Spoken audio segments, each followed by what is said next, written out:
भंडारा जिल्ह्यात जुलै महिन्यात दमदार पावसाने हजेरी लावली होती। तर या पावसाचा सर्वाधिक फटका हा लाखांदूर, पवनी आणि साकोली या 3 तालुक्याला बसला असून मोठ्या प्रमाणात शेती पिकाचे नुकसान झाले, तर 500च्या वर घरांचे देखील नुकसान झाले होते। तर आज 2 महिने लोटत आले तरी अद्याप नुकसान भरपाई शेतकऱ्यांना मिळाली नाही।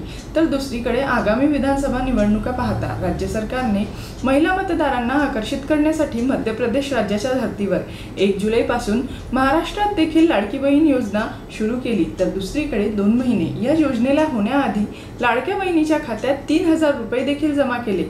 तर दुसरीकडे लाडक्या भावाला देखील पैसे देणार आहेत। मात्र जागच्या पोशिंदा असलेल्या नुकसानग्रस्त शेतकऱ्याच्या नुकसानीला 2 महिने लोटत आले तरी नुकसान भरपाई दिली नाही।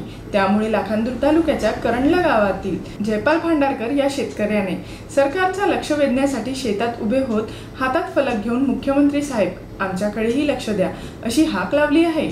शेतकऱ्याचे नुकसान भरपाईचे पंचनामे होऊन 1 ते 1.5 महिने लोटून गेले तरी सुद्धा शेतकऱ्याच्या खात्यावर 1 रुपया अजून सुद्धा जमा नाही झाला आणि जो काही शेतकऱ्याकडे अगोदरचा पैसा होता तो शेतकऱ्याने अगोदरच धान शेतीत गुंतवला आहे आणि अचानक आलेल्या अतिवृष्टीच्या पावसामुळे संपूर्ण धान शेतीचं खूप मोठं नुकसान झाले आहे। आणि सामोर येणारा सर्वात मोठा सण म्हणजे शेतकऱ्यांचा बैलपोळा आणि बैलपोळा कसं साजरं करावं हे शेतकऱ्याला खूप मोठा प्रश्न पडला आहे।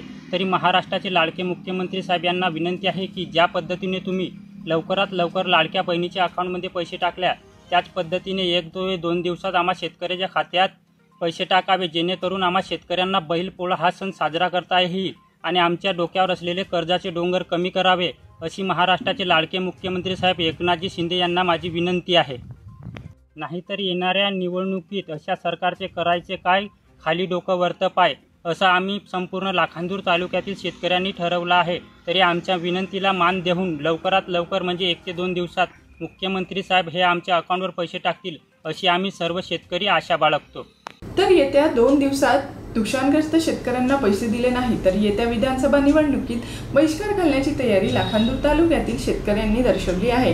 त्यामुळे आता तरी मायबाप सरकार नुकसानग्रस्त शेतकऱ्यांकडे लक्ष देणार काय हे पाहण्यासारखं असेल। जीबी न्यूजचे प्रत्येक अपडेट मिळवून घेण्यासाठी तुम्ही आमच्या चॅनलला लाईक करा, सबस्क्राइब करा आणि शेअर करा, तसेच बेल आयकॉनला सुद्धा प्रेस करा। आपला जिल्हा, आपली बातमी, जीबी न्यूज भंडारा।